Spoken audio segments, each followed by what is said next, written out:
Friends, మన బాడీలోని ప్రతి organ హ్యాపీగా ఉండాలంటే ఏం చేయాలో మీకు తెలుసా? సింపుల్గా ఈ టిప్స్ని ఫాలో అవ్వండి.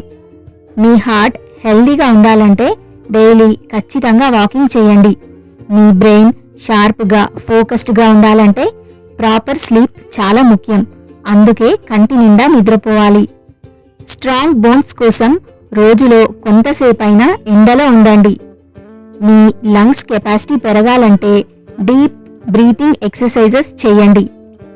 మీ కళ్ళు స్ట్రెయిన్ అవ్వకుండా ఆరోగ్యంగా ఉండాలంటే మధ్య మధ్యలో స్క్రీన్ బ్రేక్స్ తీసుకోండి. మీ నర్వస్ సిస్టమ్ యాక్టివ్గా ఉండాలంటే కొత్త కొత్త స్కిల్స్ నేర్చుకోండి. మీ మెంటల్ హెల్త్ బాగుండాలంటే మీ మనసుకి నచ్చిన వాళ్ళతో కాసేపు మాట్లాడండి. కిడ్నీస్ క్లీన్గా ఉండాలి అంటే రోజుకి సరిపడా నీటిని తాగండి. చివరగా ఇమ్యూన్ సిస్టమ్ పెరగాలంటే మీ భోజనంలో గార్లిక్ ఉండేలా చూసుకోండి. హెల్దీగా ఉండండి, హ్యాపీగా జీవించండి. వీడియో నచ్చితే లైక్ చేయండి. ఇలాంటి మరిన్ని హెల్త్ టిప్స్ కోసం ఇప్పుడే ఛానల్ని సబ్స్క్రైబ్ చేసుకోండి.